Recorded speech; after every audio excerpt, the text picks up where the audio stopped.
The changes in the education sector, the way we assess students, the rise of digitalization and artificial intelligence, the changes in the learning environment, and many other unusual and controversial questions. We will be examining them one after the other in this channel. My name is Daniel Wiśniewski, and this is Education Chapter.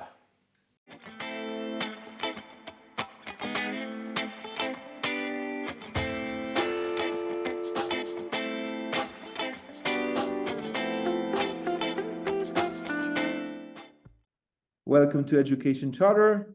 My name is Daniel Wiśniewski, and I'm here with Natasha Berg from North Dakota. South Dakota. What is it? South Dakota. South Dakota. South Dakota. So she's from South Dakota. You see, that's my, right now you can see that my geography knowledge needs some refreshing. Natasha, thanks a lot for being with us. Thanks for having me. Natasha is wait up, you have a very fancy title. Technology Integration Specialist at a school. Yeah. And so apart from that, she has done a TED Talk, I assume on digitalization in the school context. And she is also a blogger on that is called litteaching.com. The blog is really dedicated to educational technologies, I assume only. So thanks a lot for being with us. Thanks for having me. Excited to be here. Natasha, we are here to talk about ChatGPT, the nightmare of the education sector. Well, at least some people believe that. Something that is massively being used by our students. What do you think about that? First of all, what's your opinion on ChatGPT? Can we really use it in the school context at all? Oh, that's a loaded question.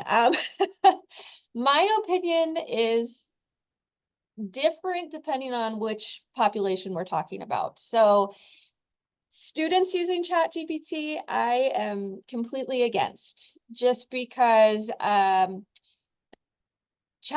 is not safe for students to use unless they have specific training on how to use it, simply because ChatGPT contains a lot of bias, and it has capabilities to produce some not so appropriate conversations and reactions to text input. So unless students are trained on how to use that, I don't think they should be using it. The age limit is also 18 for utilizing ChatGPT, or down to 13 with parental consent. And I work in a high school, and so I would have to get parental consent from literally, 800 parents in order for students at our school to be able to use ChatGPT, which is just not worth it to me. However, on the flip side, I think that ChatGPT is great for educators to be using. It can really help streamline workflow. Lesson creation and material creation can just be reduced to no time at all. And so in that regard, I think it's really helpful. So I'm kind of in the middle. Okay. It's, just for some viewers that may not know what ChatGPT is, I remember that, I discovered ChatGPT on a party. A friend of mine just showed it to me, simply because it's like, look, Daniel, we have this thing. I'm writing applications for all kinds of things, and I'm writing projects, and I'm using this. It's actually shortens my time by half. And it was like, wow, this really works. So with this ChatGPT, do you think really that can it really transform the school in any way? Because we are used to the fact of certain way of teaching. Can this transform the teaching itself? I think it can, and it has to. Now that our students have access to this technology, we can't keep teaching the way that we've always been teaching, with worksheets that require, a right answer and get docked for a wrong answer, because students are just going to go home, plug the questions into ChatGPT, and then get the right answers. So it's going to kind of force us to shift how we do assessments, and how we engage our students in the classroom. So it's going to encourage us to force our students to think more critically. So I think it can also help teachers kind of come up with some ways that they can challenge their students and push them in those different directions that we need to start heading.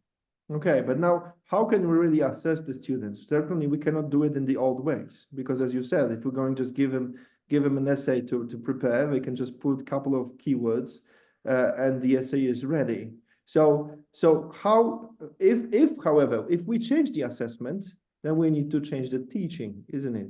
So how can you envision the assessment of the future with the use of ChatGPT? Is there any way we can deal with that? Yeah, there is. I think it also just kind of depends on the teacher and the content that you're teaching. But general answer, I think we need more project-based learning. So where students are actually creating a project as their final assessment, and more student-directed learning. So where the student is deciding what area they want to focus on, within a given topic, and then kind of going in that direction. And then, I think English teachers really have it hard with the emergence of ChatGPT. They're the ones that have been struggling, I think, the most with, well, how do we, adapt writing essays? Because we can't just not teach essay writing to our Right. students, which I agree. We all have to know how to write. That's never going to go away. You even have to write in order to be able to use ChatGPT. So I think we just kind of have to change our approach to writing. Instead of writing, a basic analysis essay over this Shakespeare play, you need to start integrating different aspects into it. So what trips up these AI chatbots like ChatGPT the most is when you combine different elements, especially like modern elements, into the prompt. So if you're analyzing like a Shakespeare play in the context of, this modern news situation that just happened, and Mhm. having the students draw parallels and make comparisons and contrasts between this modern news story and this Shakespeare play, the chatbot cannot do that to save its life Mhm. yet. It can't do it yet. Maybe in the future, but I think we just need to start thinking about our assessments more critically and kind of from that perspective as well, and moving our instruction more in that direction.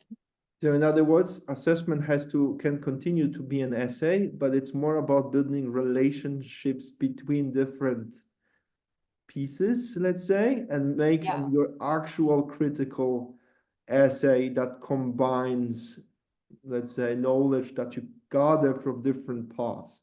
I right. did study in the US for a short period of time.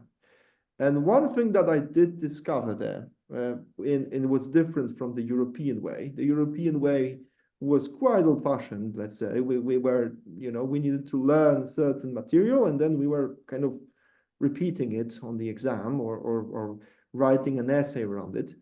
In the US, however, at least at the university I studied at, we were actually requested to read like 25 books, and every single essay question was about integrating, and making a critical view using the material from these 25 books that we read, and kind of making an argument around it. That is something that ChatGPT can't do, is it? No, or it can't do it well. It can maybe give you some ideas that would Yeah. help you get started, but yeah, it really can't do that. And so that's what I've really been challenging our English teachers here at the school to do more of, is just finding ways where they can, even bringing elements from, earlier in the year and bringing them into a current essay that they're doing and having the students kind of tie it all together. Yeah, that is something that ChatGPT really does struggle with. Mm-hmm. So you say that teachers have a hard time with it at this point, from your practitioner point of view, at least the English teacher. I think all teachers are having a hard time with it. The teaching profession is so challenging, as I'm sure you know. There's just a large burden placed upon teachers. I don't know what it's like over in Europe, but America right now is having a teacher shortage crisis. We don't have enough teachers to fill all of the positions that we have. So Same here. classroom sizes are growing, and it's been awful since Ah, the pandemic. in Europe, it's different though. We do have Yep. a teacher shortage, but the class sizes are actually decreasing because we have no Really? kids. We have very few kids, and so we have, the OECD studies have recently shown that, the student per teacher ratio is actually decreasing in general. That's quite surprising. And yet we have a teacher shortage like in the US. Interesting. Yeah, well, what we're doing is we're just making our class sizes bigger since we don't have teachers to cover the classes. Yeah, so it's kind of been a little bit of a mess. So I think, ChatGPT can hopefully kind of help with the burden that's placed upon teachers by streamlining a lot of their work. But what's happening right now is because such a big burden is placed upon teachers already, especially with the shortage, is that they don't have time to figure out how to change their curriculum around this new technology that sprung up overnight. I mean, we've just been bombarded with it over the past year. It's continuing to grow, to get better. There's all these new tools coming out, and I think teachers are just overwhelmed and they don't know where to even start with changing their curriculum to make it more ChatGPT friendly. But then, from your work, you are, wait up, technology integration specialist. Yeah. How do you support the teachers to actually mainstream technology?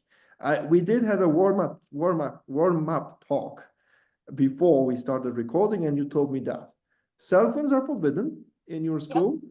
ChatGPT for students is forbidden because it would take way a lot of work and what we call it papyrology. It's like a paperwork to make it happen. So how do you really enhance technology usage at your school?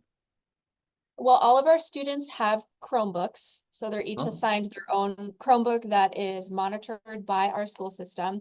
We have a monitoring software that teachers can use, which is really nice as well. But I mean, it's really up to the teachers. So we try to also balance the use of technology and not in the classroom. I am of the mindset that technology should not be an all or nothing thing. I don't believe that teachers should be using it every day. I teach computer science and I don't even use technology in computer science every day because students need a break from it. And I think they've just been so bombarded with it. They've been using it since they were in diapers that they need to learn how to think without relying on technology. And that's really where education, I think, is starting to fall short, is because there's been an over-reliance on technology since the emergence of the internet, and especially now with AI, we're losing some of those critical thinking and problem-solving skills that are going to be more and more important as AI gets better and better. Yeah, you see, I did have a chat with one of the experts on AI, Rose Larkin. For those of you who are watching this, you can find this chat on the channel already. And Rose told me that with artificial intelligence, we will have to choose those skills that we want to let go, and we want the machines to do it for us. And that's the debate that we will have to undergo before we reform any educational system. We will have to decide what kind of skill we will not need. Okay. Now, so you say it can support. So that's, let's say, the student angle. Now, how is the teacher angle? How this ChatGPT and artificial intelligence on the wider sense could support the teachers in the preparation of the classroom, of the lessons? It can do the work for you. I mean, it's truly amazing.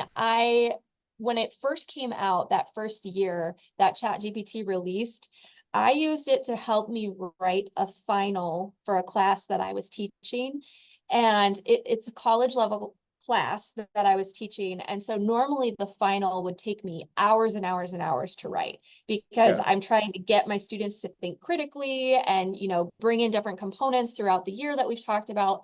So I use ChatGPT to help me write some essay questions, short answer questions over the content. It took me 30 minutes. Yeah. And It's normally it about takes that. me hours. I mean, I was just absolutely blown away.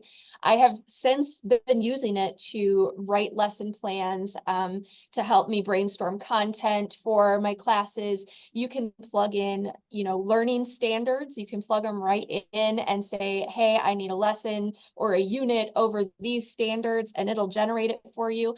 And while it's not always excellent, it's Mhm. at least a starting point. Yeah. I also use it when I get stuck.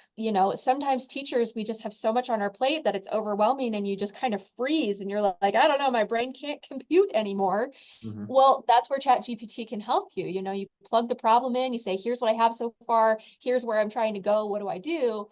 And it can help brainstorm, and help you get through that roadblock. So I truly believe that ChatGPT, the system, is going to help prevent teacher burnout and is going to save the profession.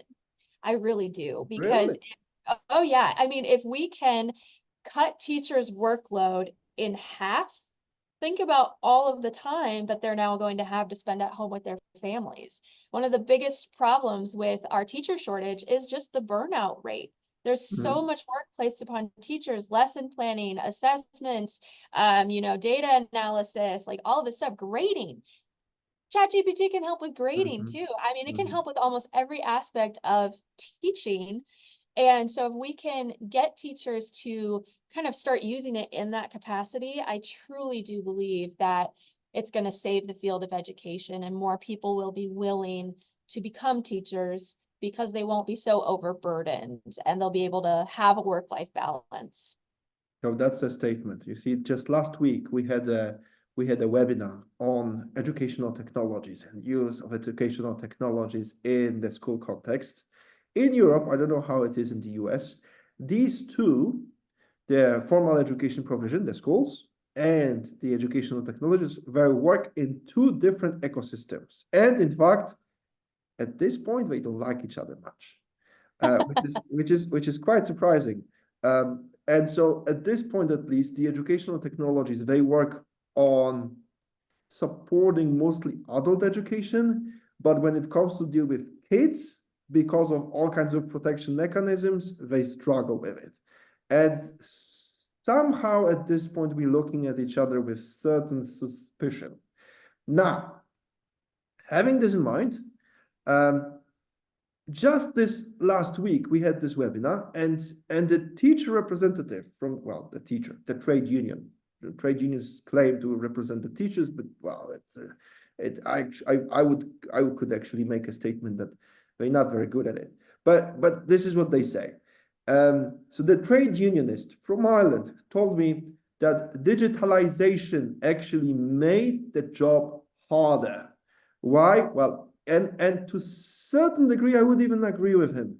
Why? Okay. Because it brought the job home. You sort of, you don't have, he was making this point of, you have no right to disconnect now. You have to be answering emails. In the past, you would have 2 meetings with parents per year, and that would be it.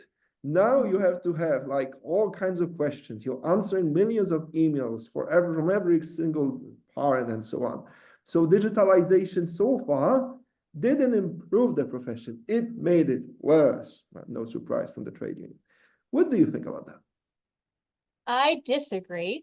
Um, I think in some aspects, yes, okay, we are expected to see, and I'm not expected to respond 24/7. I think it's all about managing expectations. So every year, when I have a new group of students, I email the parents at the beginning of the year, introducing myself, kind of giving an overview of, hey, here's what's going to happen throughout the year in our class.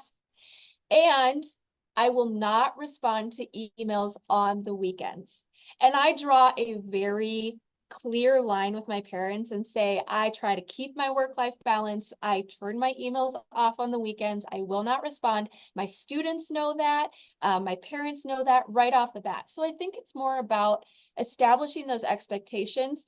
Now, I will say I also have a very supportive administration who Mhm. is okay with me not responding to emails, and they know that. And so if they ever do need to get in contact to me, they will just call me directly. But So yes, I think in some aspects, like it can lead down that road, but we have to start managing expectations because there is no other career. Like you have your doctor. You know that if you email them after 5 o'clock on a work day, you're not getting a response until the next day. You know that if you email them on a weekend, you're not getting a response till Monday. The teaching profession should be the same because teachers need their weekends too. And I think we just need to start establishing that expectation. I Mhm. also do think that technology, for me personally, has kind of helped with parent communication. So instead of being bombarded those 2 times per year, I now communicate via email throughout the semester with my parents. I do like, a lot of elementary teachers here will do newsletters every week. Well, at the high school, you don't need a newsletter every week, but every new unit that we do, I email parents and I say, hey, we're starting this unit. Here are some of the cool things that we're going to be doing. Here are some things you should look for your student to be bringing home. Here are some ways you can participate with them. And so it really helps that communication with parents, helps them feel engaged. And then those two, meetings that we have per year with the parents, I'm not as bombarded because they already know what's going on. Okay. All right. I continue playing the devil's advocate. Why not? I must say I really enjoy it. Okay. So I have data here, and I'm going to I'm going to point them at your face. Okay. Okay. First, children have a problem with concentration. First of all, digitalization, one. Exposure to screen, all kinds of bad impact on eyesight and everything. Um, Personal data is being exposed. Okay, they cannot read and write as they used to. They forgot about books. Since Harry Potter was out and there was a moment where kids started to read books, it's all gone. At least again, data says that. PISA, Americans did very bad. Okay, this time. Europeans did very bad. And yes, we all blame it on COVID because yeah, we had schools closed. But at the same time, the trend started going down before it. Isn't it? So now the question is this, bet on digitalization, giving kids iPads and computers and everything, haven't we overdone it? Oof. All right. That's a hefty question. Have we as educators overdone it? No. Has the world overdone it? Maybe. But you and I grew up in a very different era than our current students grew up in. We were talking a little bit before we started recording, and we both grew up without the internet. And then we saw how the internet came to be integrated into our lives. We were Yeah. around for the boom of cell phones and all of this stuff. So we're in a really unique position with our age, and just the way we've seen the world transform with technology. So I think that offers us a little bias because we're the old people now, and we're like, well, back in my Oh, excuse day. me, I'm not old, eh? I'm sorry. I'm a little old now, so I'm like, back in my day, before the internet, we had more connection and we had less this and less this. But I would argue that that argument has been made since the dawn of time. With every new emergence of every new technology, we try to find a scapegoat to blame our problems on. That's just what we Right. do as humans. And our students have been using technology since they were children. I mean, I have some children that I'm really close to, and those kids are better on an iPhone than I think I will ever be in my entire life, and they're 2 and 3. I'm like, how do you do this? How do you know how to do this? So these students that we have today are just of a different generation.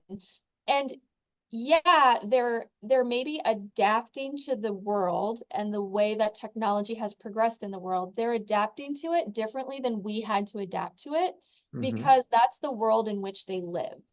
And so they are going to be different than us. And yes, maybe their attention spans are shorter because of it, but I would question, is that a bad thing?